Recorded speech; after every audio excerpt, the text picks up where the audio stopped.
To my girls, gays, and days, how's it going? It's your boy Nate. I read books because reading is sexy, and if you're not reading, you're not sexy.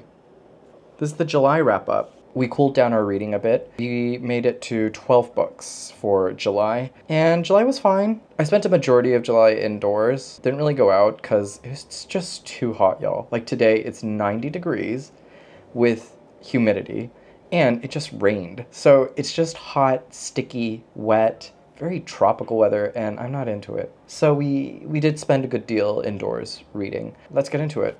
First book of the month was The Creative Act by Rick Rubin. Y'all, you know what this is for? This is for those finance dudes who, like, in their Hinge bio says well-educated and has this sitting on their coffee table to let you know that they're into art. But let me tell you, if you are in a creative slump, stay away from this. Stay away from this. I am so upset that I wasted my time with this. And intuition told me that it was a big no-no. But it was just so pretty, and I don't even want it anymore. Let me tell you that. I like Rick Rubin, just to preface. I enjoy how he speaks in podcasts and such, and he's in really interesting circles. Musicians, producers, actors, just great other writers. So he's in interesting circles, and I like what he has to say. It's just in the written form, it gets too wishy-washy, and he even contradicts himself at some points where it just doesn't pull you into focus, it pulls you out of focus. And this put me in a much more creative slump than I needed to be in my own writing. So yeah, I'm really sad that I picked this up, but I got it like used for like $3. I'm not entirely upset, but just that's $3 that I can't get back. Or maybe I'll resell this, I don't know. Anyway, major letdown. Avoid this at all costs, but of course, you know, pick it up for yourself. I think it's at Costco. You can do like a quick run through of it in Costco, see if you like it. It's just a bunch of hoo-ha that I don't think really says a bunch. This is definitely for the person who doesn't know what art is. So if you don't know what art is, have at it. Have at it. Then I read Heartburn by Nora Ephron. We love Nora Ephron. I talked about this in a recent vlog, my homebody vlog. And yeah, it's just such a delight. It's definitely of its time in that like 90s movie kind of way. Here we have a cookbook writer who talks about her affairs, marital affairs, other men that she's seeing, and it's a mess. It's a fun mess. And there's actually a great deal of food writing in here and fabulous recipes. There is a recipe for linguine alla cieca, and it's phenomenal. I made it once and it was divine. Nora Ephron is always so great with dialogue and creating really fun, interesting characters. And yeah, just like an easy, breezy read. Good summer pick. Then I read the film script Pierrot Le Fou by Jean-Luc Godard. This was definitely one of my gateway films when I became a cinephile. Just changed the way how I saw the construction of film and what film can be. Seeing how it can exceed its limitations. The limitations of the frame, genre, and as well as color, sight, sound. Really interesting. I find that though, watching a Godard film is better than reading the film script. I think he's just such a visual storyteller, so the story rings a lot more truer in film than the script. But we'll say there's a great interview at the beginning where how he had gotten the rights first for Lolita by Nabokov. And just knowing that is really interesting because like what if Godard adapted Lolita instead of Kubrick? Would look incredibly different, and that would be such a fun film. I also rewatched the film, and it still holds up, still one of my favorites. The middle kind of drags, but other than that, just a really fun visual film that I still hold dear to my heart. What I love about these modern film scripts, I've seen these around before. Aw, look at this. I totally forgot. Alex hand drew a little miffy for me. But what I love is that they have pictures from the film in the book, and they're so great. It's really beautiful, well put together. I hope to pick up more of the modern film scripts. Yeah. Okay, I'm gonna put this back. Love you, Alex. Then I read Call Me By Your Name by Andre Aciman. There's a vlog out, but totally forgot to leave my like spoken thoughts of the book. But yeah, this is an annual summer reread for me. Read it with I'm Alex La, and this book always reminds me of summer. And I'm always impressed by how Aciman is able to simply drive story by desire. It's interesting when you read this as you age, because at first I saw myself as Elio, but then this year I saw myself more as Oliver. Just my approach to love is a lot different. Also, last year when I read this, I was a mess. And then this time around, yeah, I don't know. Either I've reached a sense of maturity in my own reading. I love what rereading does for you. So this is your sign to pick up a book that you loved before, give it a reread, see if your feelings have changed or progressed or developed in some kind of way. And also, I always forget the end because I can only remember the story by way of the film, which I also love. But the book itself is a lot different in terms of the end. And I always forget that. And I won't spoil anything because I think it should be left to the reader. It's such a beautiful moment that Elio and Oliver share together at the end of this story. Will I ever read Find Me? I don't know. If anyone's ever read Find Me, let me know. Did you regret it? Because I don't ever want this world to be broken by the sequel or knowing anything outside of this world. I know, like, ignorance is bliss, but, like, yeah, I love to be in bliss, especially during summer with this. Next up, I read Yellowface. This is also featured in my recent vlog. This was fine, you know? I'm so glad that I read this out of the hype, and it's just a fun book. A fun jab at the publishing world, and as well as the reviewing world. What a Goodreads reviewer is, what a booktuber is, even a book talker. Like, how do we talk about books, and are we talking about them fairly enough? Are we looking at what the artist is doing and also what the story is doing? Are we even interested in that? Or are we more interested in our own voices and what we think of the book? What are strong opinions, and then what are good opinions? But just the way that Kuang moves this story forward is a lot of fun. I think it's a fun character. And yeah, I always mention with Cindy, prompted this read because actual Yellowface happened. And yeah, that video is crazy. And I always love her strong opinions because they're actually well-informed, and she does a bunch of research, and she knows how to form a really strong, well-rounded opinion. Yeah. Anyway, love you, Cindy. But yeah, I thought this was fine. I'm excited now to jump into my read of Big Swiss. I think that was also a hypey book last year, and yeah, want to form my own opinions on it. I thought this was fine for the most part, and was just like a really fun popcorn read. I think this would be great to get you out of a reading slump. Yeah, it's sort of just like a fun Netflix watch, if you will. Yellowface, R F Kuang. Then I read Punks, new and selected poems by John Keene. This was fabulous. I love old New York and other gay parts of the US. Yeah, there's such a somber tone to this, but it also is a celebration of life. And I love that Keene does that both in all of his poems. There's a lot of death that happens or exists or surrounds all of his poems, because I think what's beautiful about Keene as an old queen is that he honors everyone of his present tense, but also everyone that came before him. I think we forget that sometimes, the queer world. I think we forget that, like, you know, it was incredibly difficult to even exist outside during the night. Yeah, it's such a beautiful examination of the queer Black life. It's such a wonderful, poignant collection. I am so glad I picked this up. But, you know, I also did it for this cover. Like, come on. Come on. Yeah, if you're looking for a good gay poetry collection, look no further. This is it. Punks, John Keene.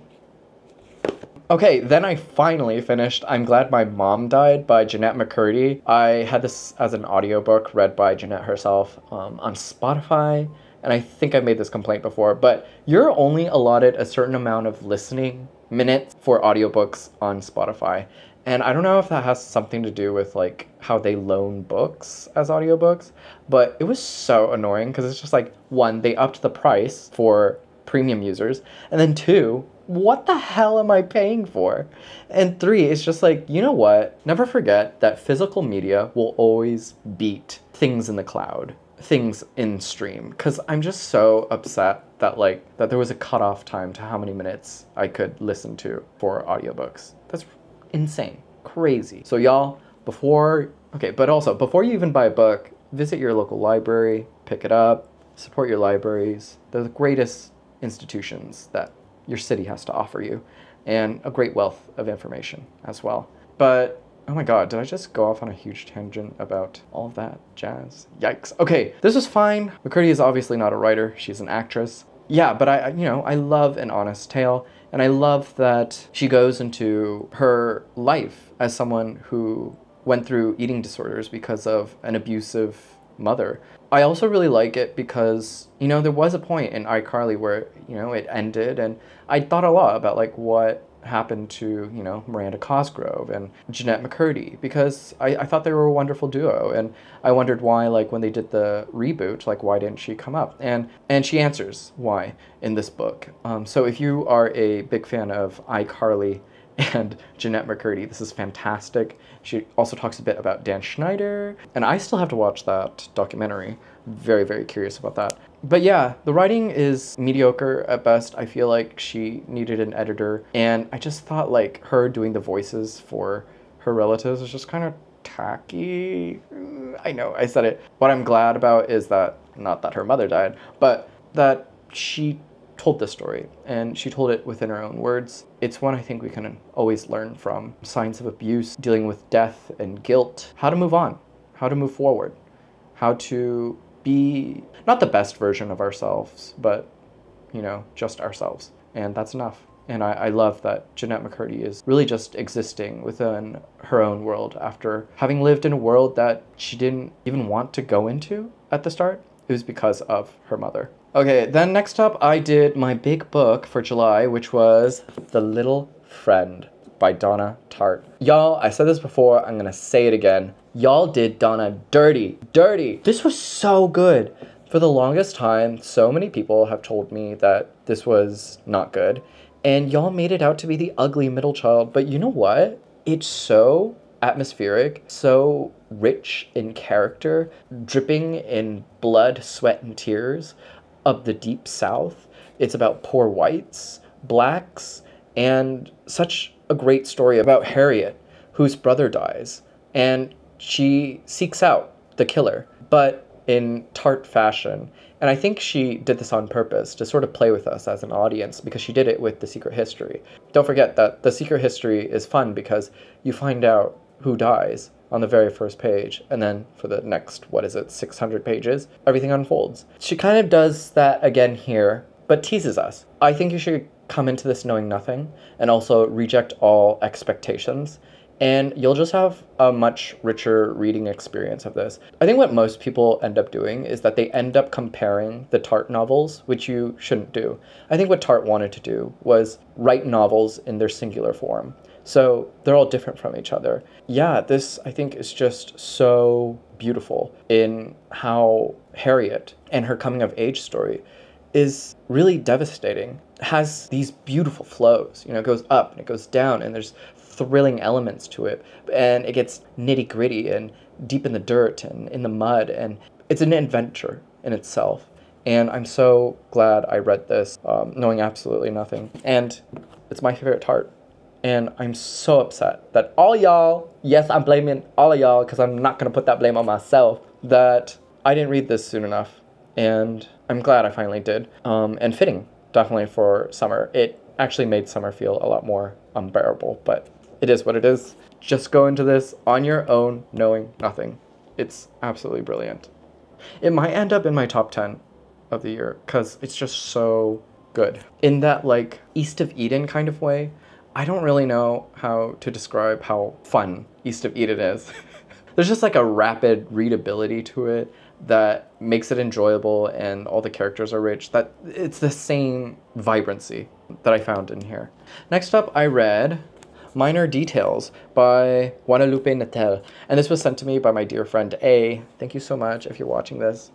Love ya. There are short story compilations out there that I think are just meh, but this one is so strong in its entirety. Like, there's a great ebb and flow to all of them, and they're all so good. That's because there's only 5 stories. 5 great stories. If you're looking for something really quick, easy, but also thought-provoking and well-crafted, this is perfect for in between your reads. But most of the stories deal with animals and how they relate to relationships, be it relationships with your parents, relationships with your lover.